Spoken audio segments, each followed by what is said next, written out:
I'm Peggy Farren, and we are live with the Understand Photography Show, where we talk about travel and nature photography. Welcome to episode number 17. Did you get a camera for Christmas? Or how about that camera that's been sitting there and you've been shooting in auto all this time? It's time to learn what you're doing, don't you think?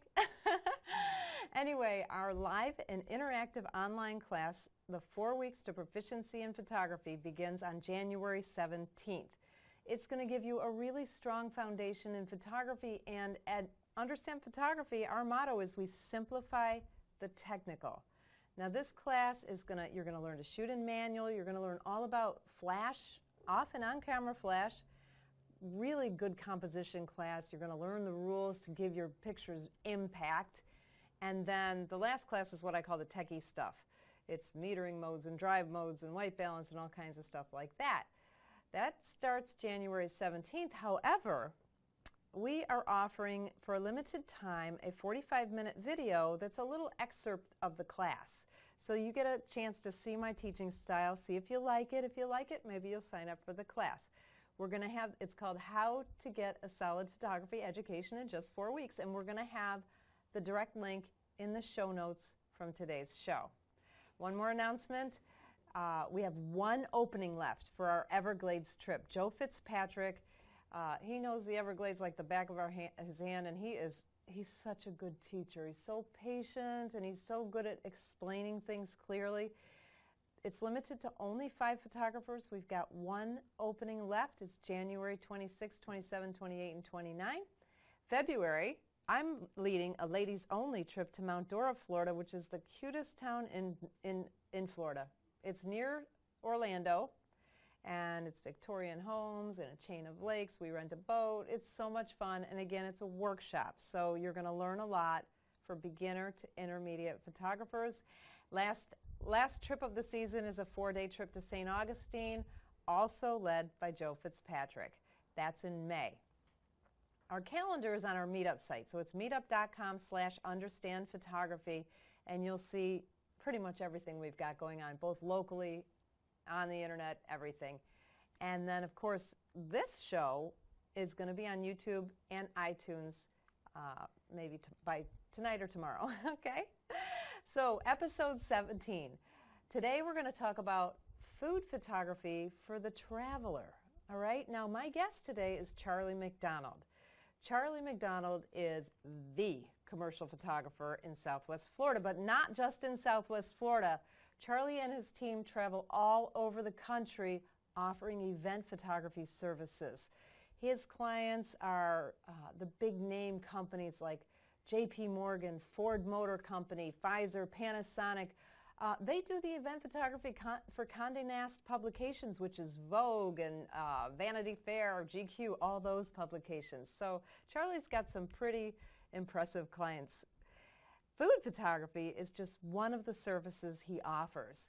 In fact, Charlie's been a photographer for a really long time, and the very first time he was published nationally in a national magazine was for his food photography. So he's been doing it for a long time. He's got a lot of good tips to teach us today. So welcome, Charlie. Thanks, Peggy. Thanks for having me. Thank you for coming. So Charlie, what's the relationship between travel and food photography? Well, when we travel to exotic locations or going down to the Keys or somewhere close, we take photos. We take photos of mountains, we'll take photos of landscapes, and we take photos of the things that we remember about our vacation. And one of the things that we often do is we're going to places, we're sampling local cuisine, and part of kind of an integral part of a lot of the trips is the food that we're eating, the restaurants that we go to. And so it really works hand in hand to take photos of. I was in Italy and I had this awesome pizza, this pasta, and take a photo. Take a photo of the outside of the restaurant, or take a photo of the ambiance of where you are. Maybe I'm in the Keys and I've got this nice, maybe I got fish tacos, but I'm sitting on sitting with my margarita out by the water, and you got this beautiful blue water, and you take a photo of it, and it's really, you're bringing kind of almost you're capturing your whole trip. And when you're looking at the photos, I think the food's, that's part of it. Well, it is, because food is very geographical, isn't it? Yes, absolutely. My brother, I took a long road trip this summer, and my brother was freaking out because I was in New Mexico, And he's like, did you try the green chili hamburgers? And I was like, no, whatever. I mean, I like hamburgers, but I don't eat them that much, It was driving him crazy because he lived there for a long time and he loved those green chili burgers. So I finally had one and it was really good. And sure enough, I got my cell phone out, I positioned it near the, everything. Right. So I had this beautiful picture of this green chili burger. Another thing that I just remembered too, my dad is from Philadelphia, okay? So he's got several friends here in Florida who are from Philadelphia, and they get together maybe twice a year. He calls it the Naples Scrapple Society, and they eat scrapple and they talk about Philadelphia. Okay. In fact, Joe Fitzpatrick, our cameraman and my right-hand man, he's from Philadelphia, so we're going to invite him next time. Awesome. But scrapple, I don't know about taking pictures of scrapple. Yeah. I mean, think about what the name is, and you can kind of get a feel for what it is. Well, you can memorialize, however, the experience. Yeah. I mean, I'm Scottish, and the dish is haggis and that, but I don't know if I'd ever actually want to photograph it. Yeah. But, so anyway, do I need to lug my big heavy camera around with me everywhere? Yeah, that's the nice thing about, especially when we travel, we tend not to we want to travel light. Some of us will carry our DSLRs with us, but almost all of us have our camera phones with us, our phones. And absolutely, you can get fantastic photos. As we know these days, the technology is unbelievable with the cameras that are built into the iPhones and the Samsungs and that. And so that is simply a nice, easy, portable way to capture phenomenal memories. Because the best camera is the one you have with you. Absolutely, that's right. And then you're not limited, But you are limited, right? Because how are you going to, for instance, how are you going to take pictures in a dark restaurant with your cell phone? Yeah, no, that's a great. There's a solution. Okay, let's hear it. There's a couple different ways. One, when I'm traveling and let's say I know I want to take some food photos, I will try to get a reservation, or I'll try to say I want a table either outside, maybe if it's a cafe, or by the window. That's the best way to do it. Okay. During the daytime. At nighttime, it's not going to matter. Right. And most of us, we're going out to dinner. It is at nighttime and it's dark. So then what I'll use, there's a couple different types of lighting. You don't have to have, that's the nice thing about this, you don't have to have any special lights with you. Oftentimes I will use, if there's a lot of times you'll have lights that are coming down onto the table. Yeah. And it might not illuminate the whole table in that, but I'll know that I've got this sconce light coming down. I say, okay, no, I can just slide my dish over underneath that light, and then I've got kind of some cool lighting. And if there's sometimes in the older restaurants you have a nice table lamp, so I'll simply tip the lampshade I'll get, or who I'm eating with. So can you just tip it over so it's throwing this nice, it's a nice warm light coming down. And the sophistication of the phones nowadays, they will adjust for the type of lighting that's hitting it. So that's one way where you can help it out. The other thing, and I hate to mention this, but it can be important, and that is that almost all camera phones have a built-in light. Right, a flash. Now, that brings us to the biggest challenge, and that is that, you turn that on and you get close to the food and it just all of a sudden blasts it out and you've got white-looking food, or you've got no detail in the food, and it just kills the ambiance and the emotion of the food. Right. So in that situation, one, I have found that you back away. The flashes in the cameras are not, in the phones, they're not that powerful. Right. So that if you back away a little bit and then you can go on your screen and you can kind of zoom in a little bit, then you can allow just a little bit of light to come, and then when you've got maybe some side lighting from a table lamp, or you got some other lighting coming down, that mixture will actually make a great food photo. But the big thing is you just don't want to blast it off. That makes sense. And you had mentioned before too that and I had never occurred to me that every phone also has a flashlight. Right, a flashlight. And so and we'll talk about this in a bit, because I really like the concept of when food is not lit from the front, because you lose your texture and you lose the texture of the food. So if you can have somebody hold their camera or their phone to the side with the flashlight on it, then you can get some lighting and they can move it back or closer depending on To make you know, it, how like to make it stronger or Right, lighter. exactly. Okay. Yeah. That's So, great. yeah, I love yeah. that. And it's kind of there. You've got an extra studio light that you brought with you by having your By having a friend with a cell phone with a flashlight in it. yeah, simple things like that we don't think about, and it's like there, and now you got a little miniature, photo studio. Now, what if it is nice? What if it is daytime Yep. and you're sitting by the window? Okay. Okay, Yeah, now I what? love that's my favorite. In fact, I Okay. think when I was first published, I would go into a restaurant. They would prepare a meal for me, and we'd have the bottle of wine and all that stuff. And they always made sure that I had a table right beside the windows. And I always did those shoots during the daytime.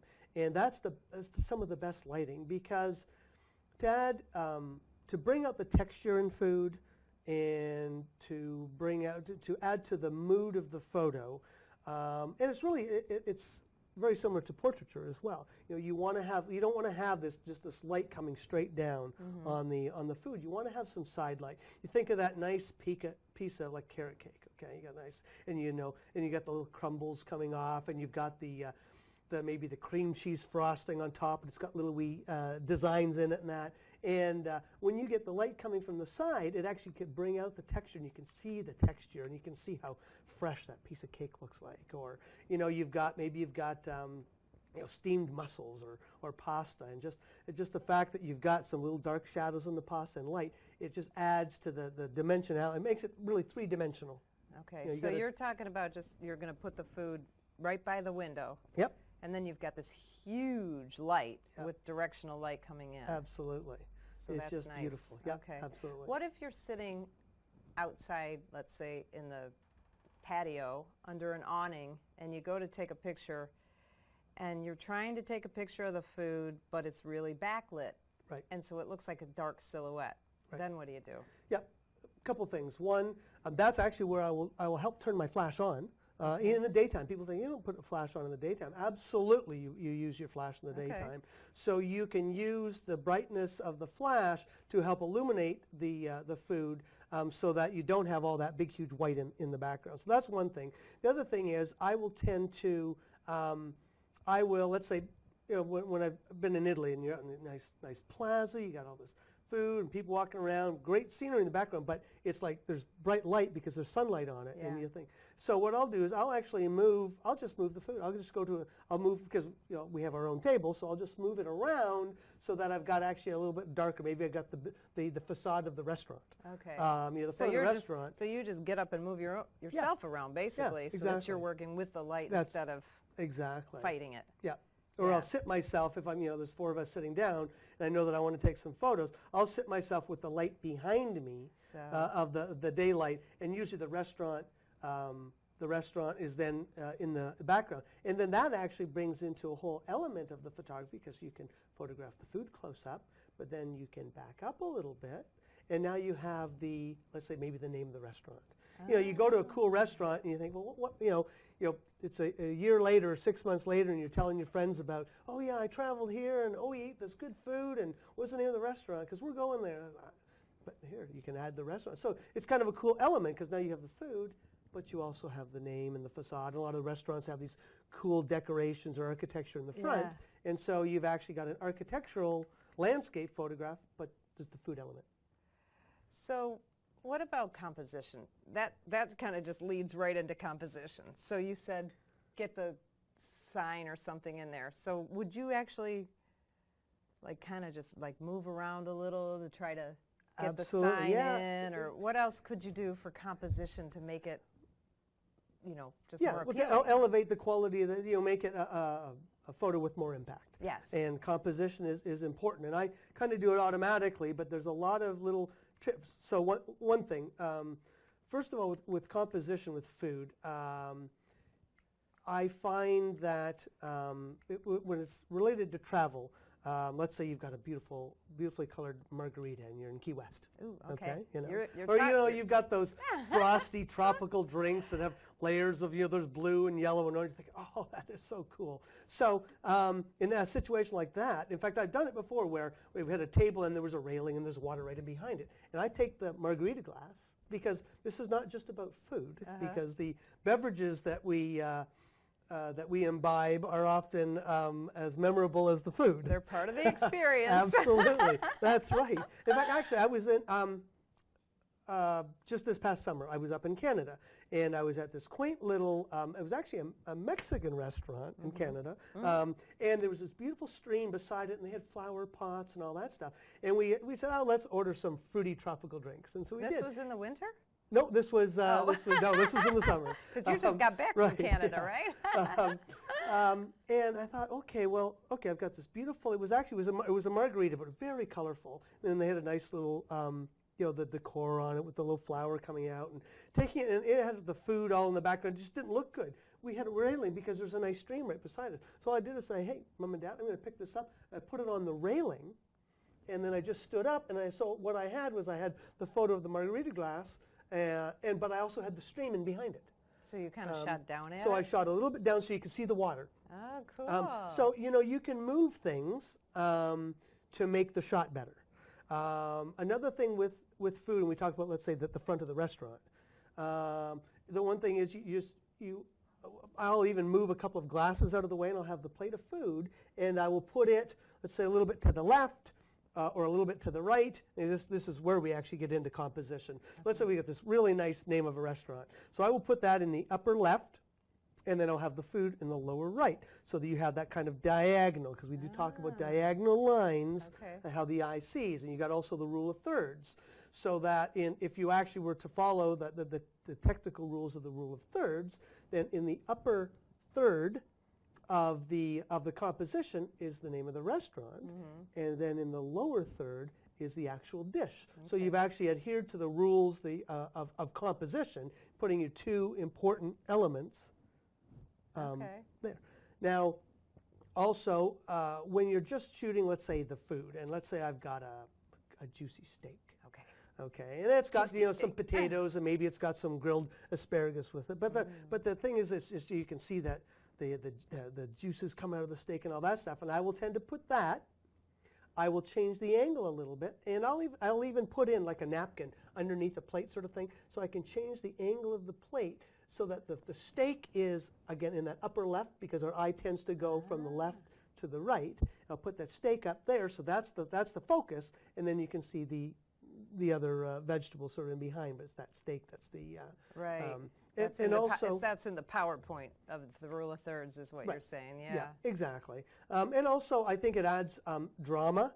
Certainly, when I'm on a commercial food shoot for a restaurant, I will try different angles of the plate. Right. I will tilt my camera this way. I'll tilt my camera this, just to see. And I have a tendency to like the plate to be on the upper left and making a diagonal to the lower right. Because again, the eye reads subconsciously from left to right and from up to down. When we're reading a book, same thing, left to, and so that is has a more, just by making the tilt of the camera. So if you have the plates on the table, you're saying you don't just shoot straight at it usually. You'll tilt the plate a little bit, or you'll tilt your camera. Or tilt the camera a little bit. Easier to sometimes to tilt the camera. That's right. And also, if let's say you've got a meal and you've got, let's say, a wine glass, wine or a bottle of wine, you put that tilt in, so then your composition's on an angle, and then you can see the bottle in the background a little bit more. If you're just shooting straight down on the food, which is, a great way to capture the food, you don't see anything else.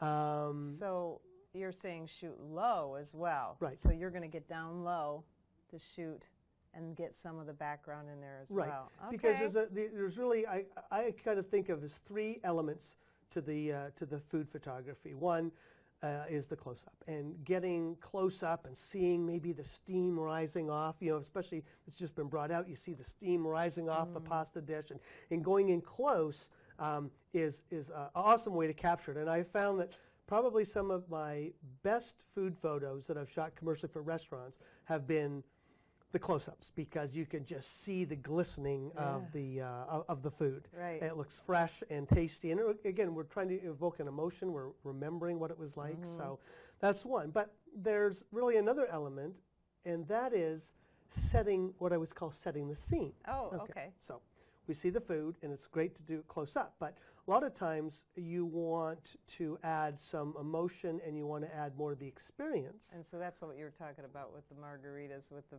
water behind. And Absolutely, that's right, because you're capturing, you're trying to capture, and when you look at your photos, you want them to evoke an emotional reaction. When I'm shooting for companies, people got to look at that and say, wow, I want that. Yeah. And so the other thing is to set up, say you've got, a nice rack of lamb, let's say, or whatever. Okay. But and you've got a nice, you've got a nice wine. Then what you do is you set up, and you've got the plate, and you've got the bottle of wine in the background, and then you've got the a half glass of wine poured, and maybe you've got a floral arrangement, because a lot of times the restaurants will have some sort of arrangement in the middle. So now, instead of going tight, now you actually go and you actually are creating a scene. You're creating you're capturing the setting and the mood.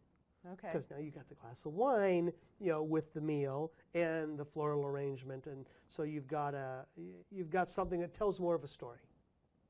I like that. Now, are you one of those annoying people when you go out to dinner, you're going to be rearranging the food? Usually not. I'm just teasing you. But that's right. But I have seen that. You know Joe Fitzpatrick? One of his rules about travel is he doesn't travel with people unless they're photographers. Right. Because only photographers would go, oh, try this, do that. Right. Everybody else would be going, what the heck is he doing? Would you Exact- sit down and eat before it gets cold? Yeah. No, no, I agree. Helpful to have people that are on board. Yeah.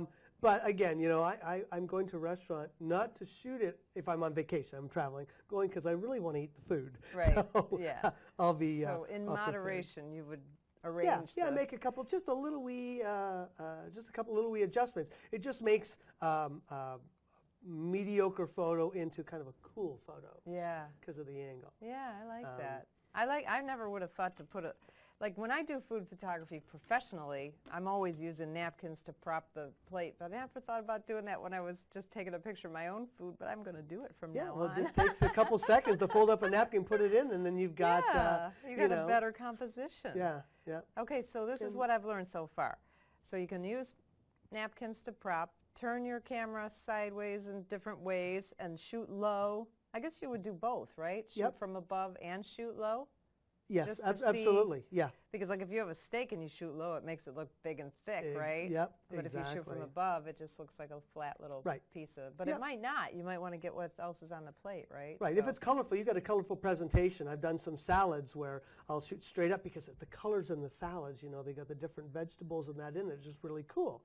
But then you want to shoot low sometimes because maybe you've got a dish where there's one focal. I love salads. I love sometimes, especially when you're in Europe and that you've got this nice big huge olive and all that stuff. Even there, you might want to focus in on like the olive, and even though you can't control your depth of field, you want to focus in on kind of a juicy part of the dish. And have that be sort of a little bit more prominent, and then the other stuff is sort of a little bit. It's less important to the photo. I see what you're saying. So you kind of pick what the focal point is. That's a good composition, I think, tip too, because if your olive is your focus point, you want to put it on one of the PowerPoints in the rule of thirds, which you'll learn about in the 4 weeks to proficiency in the photography, by the way. Have to get my little commercials in here. But that is good too. I didn't think about that either. Well, it just makes a good photo into a great photo. And people look at, you'll get two photographers that both have to photograph the same dish, and one just looks better than the other. And it's because they are using, taking an interesting point. They're using, they're either following composition rules or they're breaking them, but whatever. There's something about the composition that's and sometimes it's you have to know them to break them. Yes, too. I agree with that. And there's one more element I think with because of food photography and travel, which we touched on that I think is important, and that is that I said, well, let's say you're in the Keys and you've got a nice meal, fish meal, and all that stuff. Is getting down on a knee and getting your food, and then getting like the sailboat that's going by in the distance, Yeah. or you're in, when I was in Arizona, and you've got these beautiful mountains in the background, and so you've got you just compose to have the food, but you're making it into a photo of the landscape as well, and so you're really, you're tying the two together, and a lot of us don't think about that. A lot of food photographers, we focus on the food, but it's like, look up around you and see, oh yeah, this is like, or even some of these restaurants too. Some of them are just really cool with the different lighting. It adds to the mood, right? You go into maybe a darkly lit restaurant and it kind of feels really like romantic and that. And so you take that, but you open up, you've got the food, but you've also got the lighting, or you got these real cool bars. You see all the different colored like liquors in behind, and there's always kind of funky lighting in that. And so it captures more of the experience. So how do you? All right, I know the answer, but for the listeners, viewers, how do you make the food look big if you want to get the background all in too? Isn't the food going to look dinky in the picture? You've got to go. You got to go kind of close up to the food. Okay. This is actually where, and this is where the napkin tip helps. Okay. Because you've got a flat. You've got a flat plate, and so if I get low and I'm taking a photo of the food, but I want kind of the background, I can't see the food anymore. Yeah. Because unless it's on a flat plate, and you might have a nice nice salad bowl and so this is where the napkin comes up. Pop up the napkin. I've even used somebody else's phone to prop up the plate or so the it's bowl. tilted That's right. towards you. Exactly. So Okay. now you can see the food, but you can see the background as well. So you don't lose the impact of the food. And because you're close to the food, it's going to look bigger. Right. Exactly. Okay. That's right. So the food is, and again, I will try to put. Again, I'll work the rules of composition. I'll work the rules of third, and I'll try to put it. It'll be bottom left or bottom right, and depending on what I see in the background. Yeah. And I'll just shift it, and it's just a slight shift, left or right, depending on what you've got in the background. That's cool. That's great advice. But the napkin tip. I mean, it's just The napkin tip. Yeah, that's right. It just makes it into a great photo. That's a great idea. I never thought about that. Okay, so what if I do have a big fancy camera with me? What would I do differently?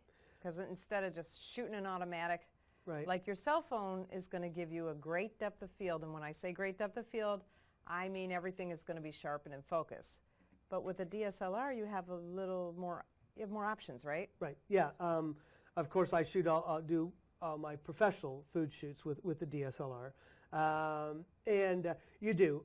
You've got lens options, and you have control of the depth of field, and that is what is very important in the big commercial photo shoots. Okay. And because you can add a little bit more art.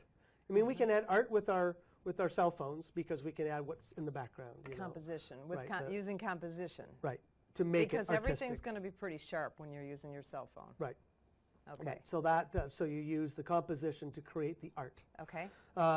When you have a DSLR, you can then now choose to have a shallow depth of field where just part of the dish is in focus and then the rest is out. And there you're shooting, for people who have DSLRs, you're shooting at like f1.4, 1.8, but your average lens is, let's say, 2.8.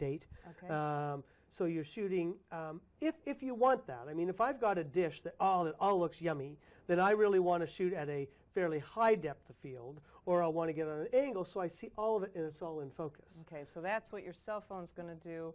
Or with a DSLR, you're going to be at, what, f8? Yeah, I'll be at F11? f8. That's right, Something f8, like that? f11, yep. And that keeps everything sharp and in focus. Right.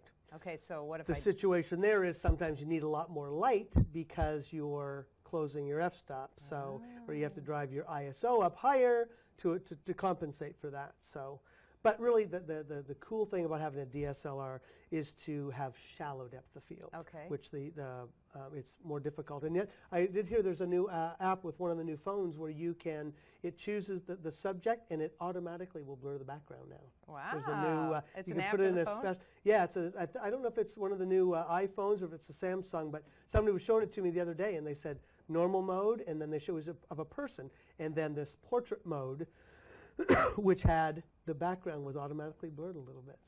So, that's so it's coming. But yeah, with the digital SLR, you have the ability to have shallow depth of field, and that's where I love it, because then I can pick like the olive or a nice juicy tomato in a salad, or you might have let's say you might have a drink, with a nice little, like a flower arrangement, and you want to make sure that's sharp, but the rest of the drink, you can see all the beautiful colors, but it's the flower that sort of piques your interest. Just like sitting on the side or something. Right. So then you're shooting at f2.8, and then that allows you to do it. Or again, I did one shot. I had the chef was in the background preparing something, and I did a photograph of this really tasty shrimp. And the whole shrimp bowl was in focus, but the chef you could see him in the back, but he was out of focus. But it told the story. You got these nice shrimp, but then you got the chef with his hat, and he was easily recognizable, but he wasn't competing for attention, because the attention was on these shrimp. So the shrimp was sharp. Right, The and chef the chef was out of focus. But he was still there. That's right, good. yeah. So You know what, that brings me to something that we didn't talk about yet, because one of the other things that we talked about before we started the show was not just setting the scene, but taking pictures of the chef and the restaurant or whatever. What do you have to say? Yeah, absolutely. I mean, that, again, when you're traveling, you're creating memories. And so I think one of the greatest things is, you've got this beautiful restaurant, the front of the restaurant. Before you walk in, you just, you take a photograph of the restaurant. You've got you're down in the islands, and you've got the handsome guy bringing the frosty drinks to you or something. Photograph of him with the tray of drinks. Yeah. Or maybe you see the Caribbean in the background. So I think that you're adding landscape photography to your food. Yeah, or maybe more street photography with maybe a better Right. name. Yeah, exactly. Yeah, because what were you talking about before? You were saying like the pizza guy with the bread. That's a cool shot. Yeah. Yep. If you can get the staff and the preparation, or even in the restaurants, like, they have fruits in the front or something like that. Set the scene. That's right. Set the scene. I think that's that's cool. And I remember on Yonge Street, they have a pizzeria there called The Big Slice. And the biggest, coolest thing is, you're walking along, it's right in downtown Toronto, and you got the guys making the pizza and flipping the dough right in front of the window. That's so it's just so cool to take a photo of and you get the dough spinning in midair, like way above the guy, and that's all part. Again, it's part of the experience. That is so cool. I love that. So. I love that, and I wouldn't thought of that. I don't know. Maybe I would. Who knows? I usually don't, because I'm focused on the food. But it's like, That's the whole thing. So, okay, so let's go back to the DSLR. Now, you kept seeing f2.8, but let me just tell you, a lot of my students, they don't have an f2.8 lens. They've got a kit lens, which only opens to f3.5 if it's wide, but if they zoom, it only goes to f5.6. So they have a little harder time. Do you have any advice for people like that? Yeah, absolutely. That's when actually a zoom lens is helpful sometimes, because what I'll do is I'll stand back. In fact, I've done, as you photograph wine festival dinners, and when you're working with chefs that are moving around the kitchen fast, you cannot get in some five-star chef. You don't want to get in his way. So you stand back with the zoom lens, and, as they're preparing the food, you can get those shots. So, yeah, if you've got, so in that situation, you use a zoom lens, you back off a little bit, and you keep it as shallow a depth of field as you can. So you mean, when you say that, you mean keep the aperture as wide as you can. So let's say it's 5.6 once they're zoomed in.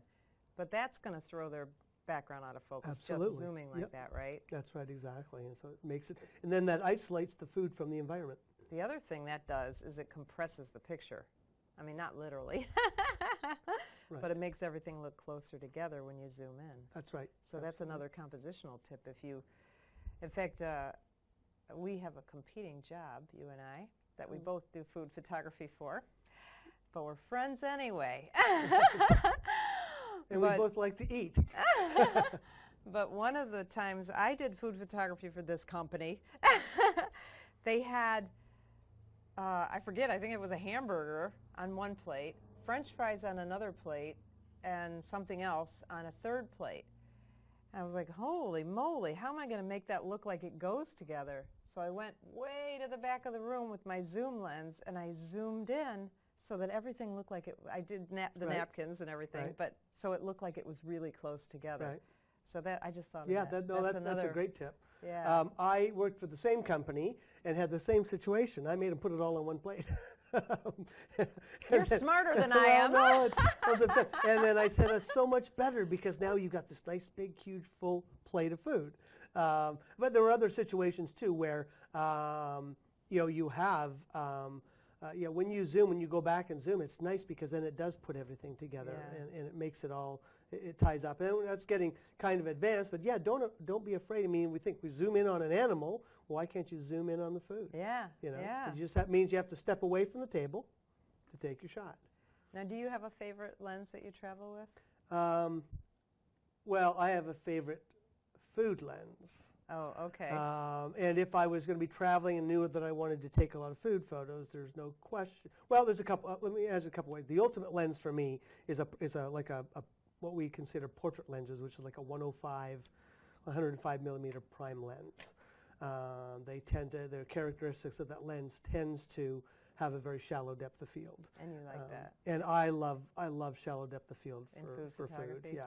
Okay. I do, because I like picking focal points. Now, that being said, sometimes you've got a piece of cheesecake, and it looks good everywhere, and then you don't want to have a lens like that because you don't want the front end to be in focus and the back end to be out of focus because you want to see the whole thing. Of course, then you turn it to the side, and then you've got it. But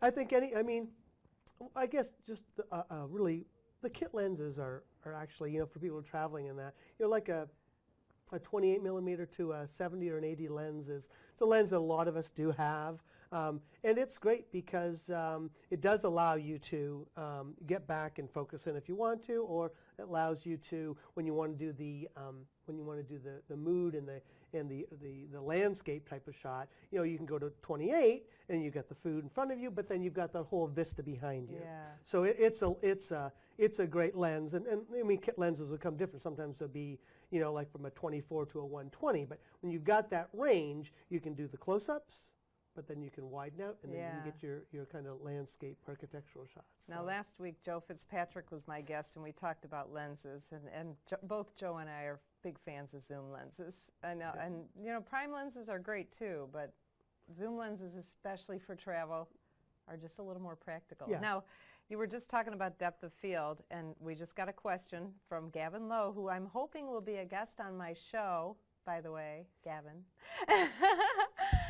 And he asked about tilt-shift lenses. Now, that's going to help with the depth of field, right? Yeah, tilt-shift lenses, which are generally used in architecture, and that does help because you can really change the depth of field. We're really getting into more expensive lenses, and that's a real it's specialty. a really expensive lens. It's Yeah. I think $2,500 for the Canon. Yeah. 24 to something, I forget. But it's a nice lens. But it does.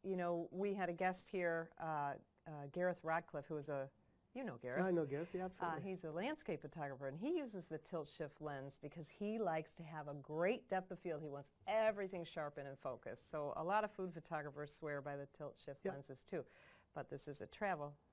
We're not going to carry that lens around with us, right? Right. But no, that's right. That's... Now I have another technical question. So let's say I've got my 18 to 55 kit lens on my Canon Rebel or whatever, right? Right. I'm going to take a picture of my food, and it won't focus unless I back up. Right.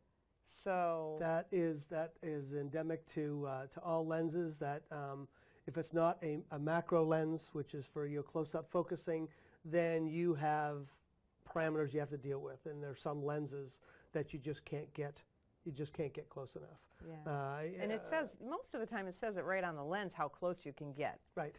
But most of the time you can zoom in, right? Yeah, And that's it'll right. focus That's what you as long do. as you're not That's right. physically You just too have close. to back. Yeah, you just have to back up.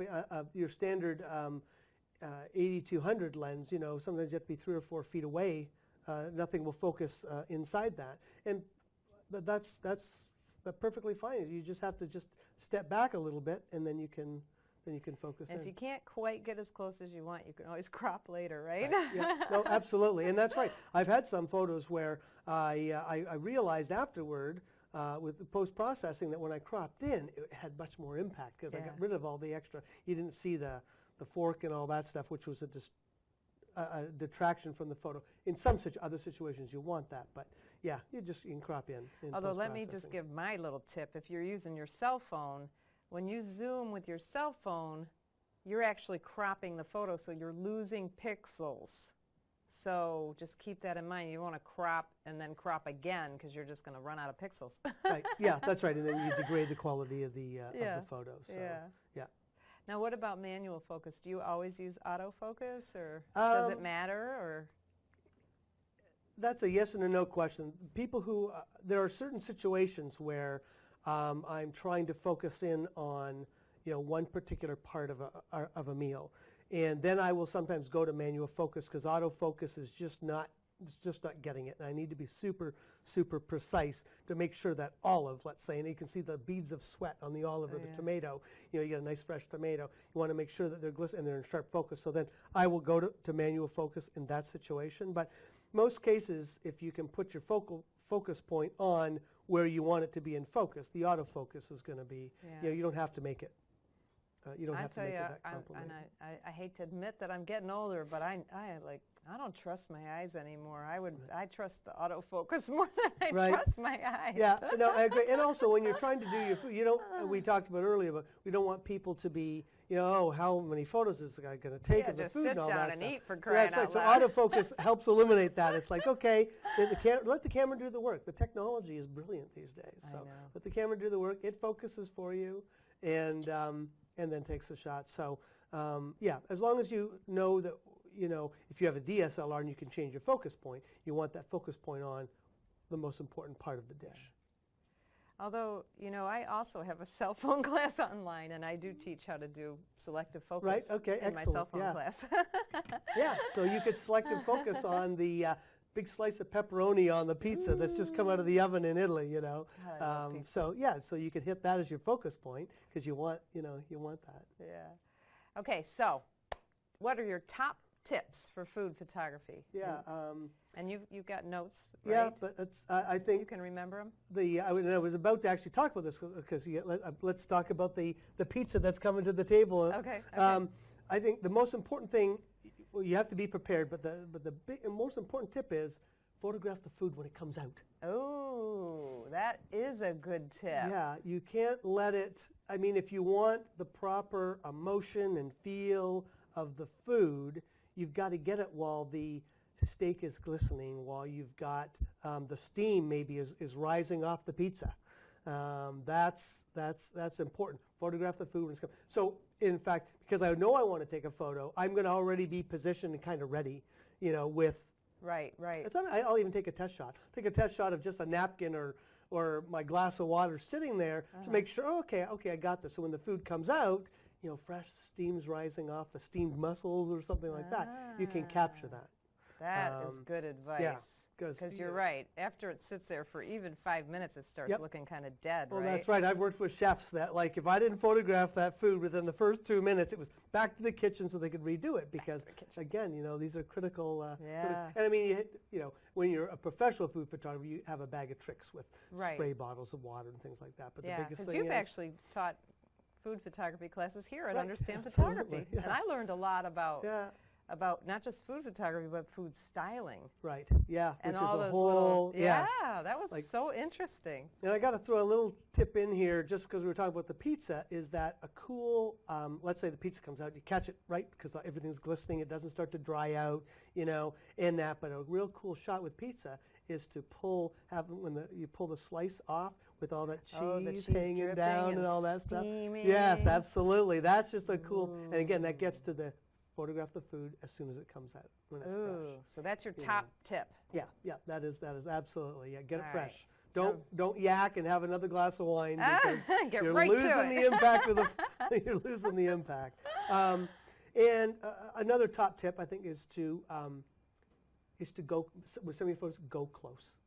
A lot of times we take a photograph of like the plate, but you can see like the tines of the fork coming up or the base of a glass and all that stuff. But time and time again, when I'm working with the advertising agencies and that, I love that, like close up, go close up right on that plate. And then the food just, when you're looking at it, you know, on your computer screen, that the food just fills the computer screen. Okay. And if you go to, if you just search professional food photographers, something like that, you get the guys all over the world, in California, whatever, doing good food photography, be amazed at how many of the coolest photos are the ones where they're just, they fill the whole Super computer tight. screen with Okay. that, with the food, with a piece of cake or whatever. That's So good. I think that's I think that's important. Now, counter to that, which we talked, is also once you've done the close-up, set the scene.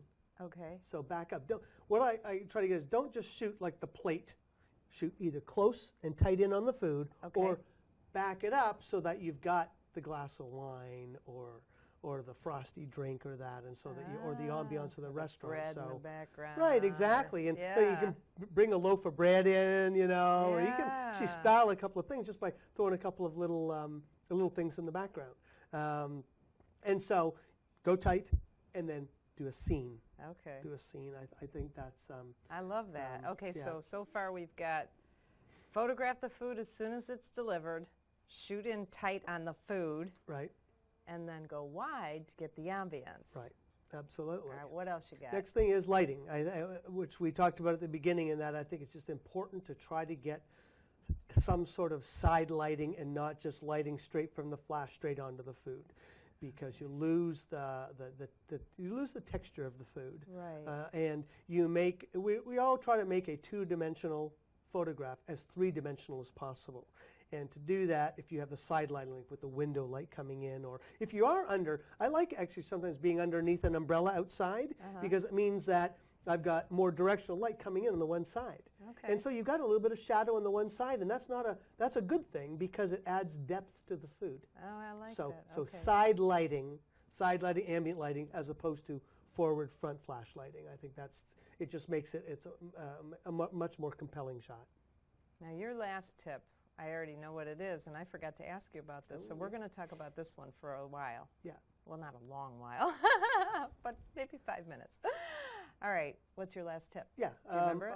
Post-processing. Because I have it right yeah, there on my yeah. cheater. Absolutely. Yeah, post-processing. There are tons of apps on our phones now, and lots of programs if you're bringing your photos into a computer for actually adding something to the photo and manipulating them after you've taken them. And in 99.9% of the food photography that I do, when it's commercial work, it has post-processing. And there's a couple of real easy things to do. I mean, super easy. One of them is generally to bump up the contrast Okay. a little bit. It adds more punch to the Okay, image. yeah. It adds a little bit more depth to the image as well.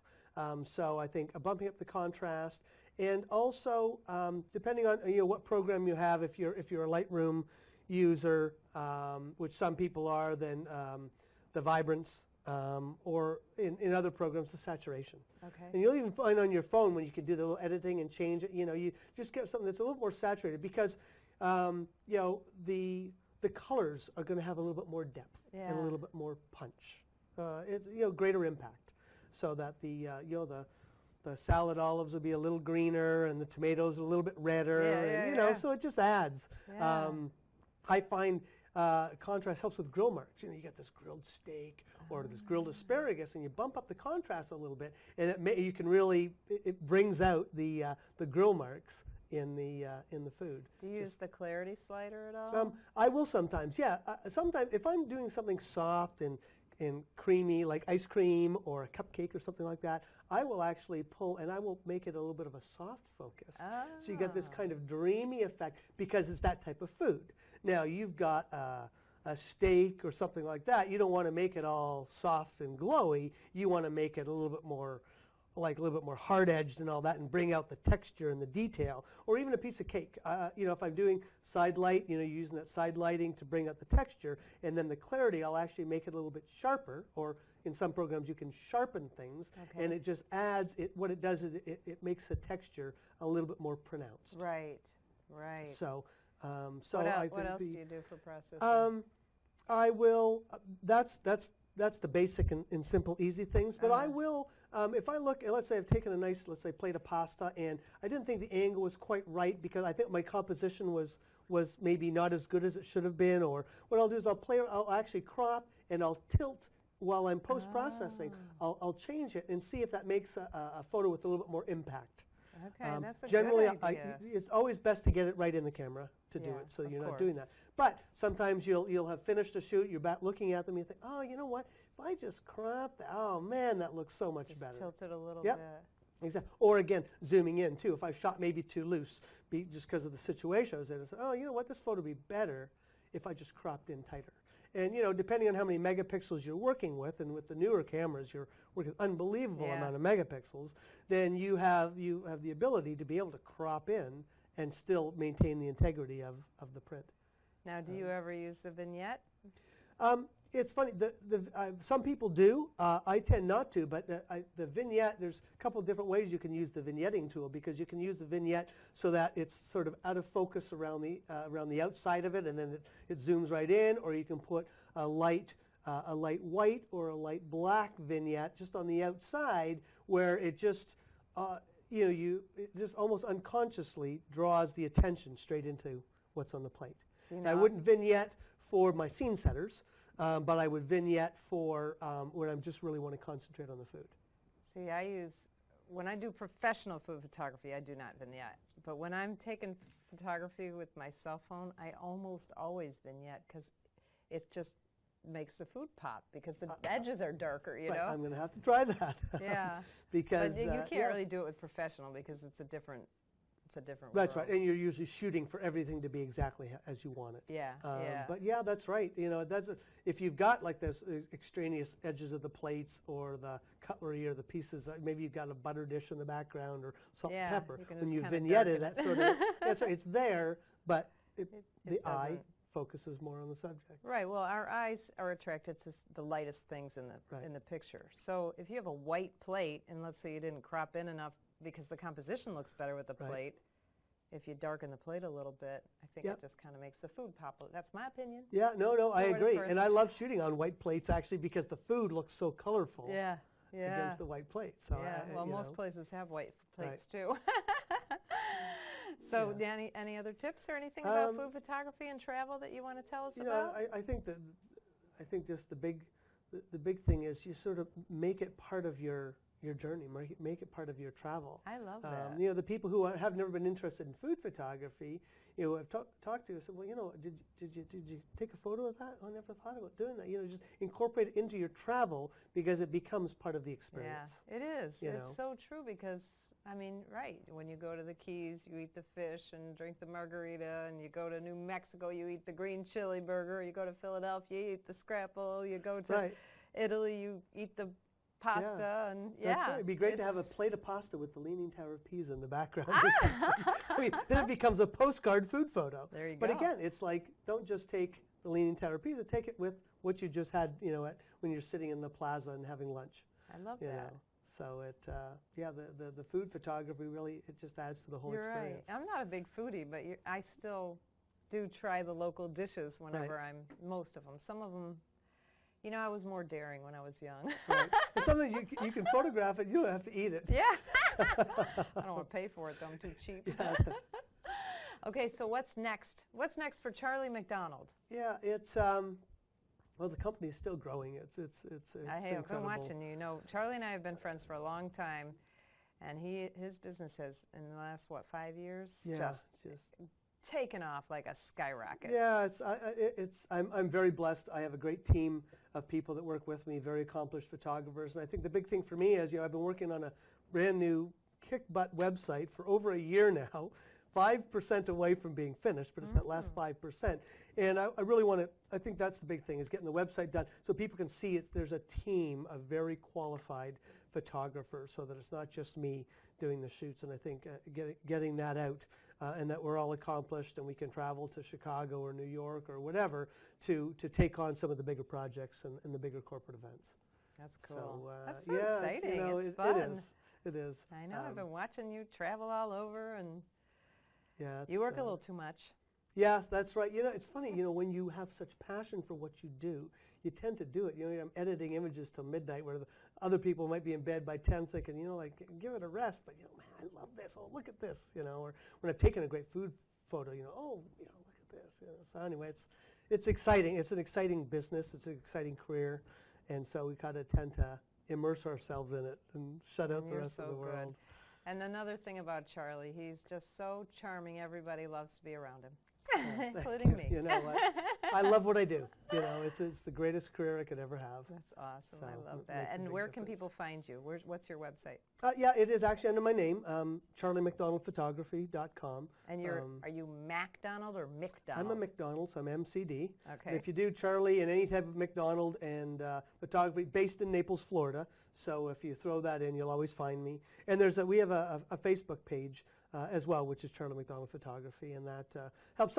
I have to get better at doing some of the latest shoots in that because, and sometimes your clients, they don't want the scoop of people seeing what you're doing. Yeah. Well, you know, one of my clients, I'm not allowed to post any pictures ever. Yeah, it's Even, you know, the decorations are okay, but if there are any people in there, I can't post anything. Yeah, and that's, you know, we deal with that, but or if I'm doing, let's say, you know, a front cover of a magazine or that, there's no way they want to be scooped on.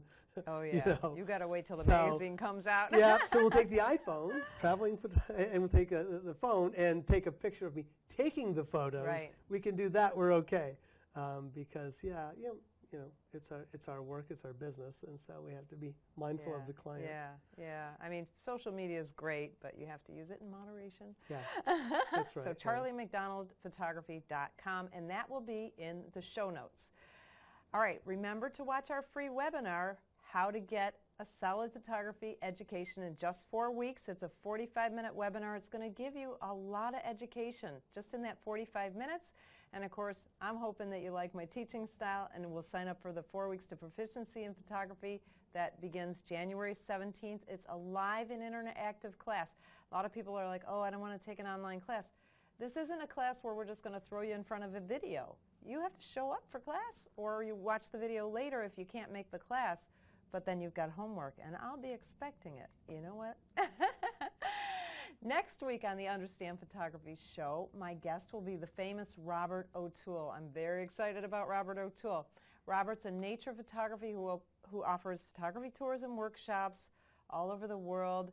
He's amazing. He also has the honor of being one of the Sigma Pro photographers. So he's a big shot. Tune in here on the Understand Photography Facebook page at 4 p.m. Eastern Time on Fridays to watch our show live. After the show, we record it, so we put it on YouTube so you can watch it later. If you're a podcast listener, we're on iTunes and SoundCloud. And of course, as always, all the information, the website links, everything is going to be in our show notes on understandphotography.com. I'm Peggy Farren. Thank you so much for watching episode number, 17 of the Understand Photography show. We'll see you next Friday. Get up!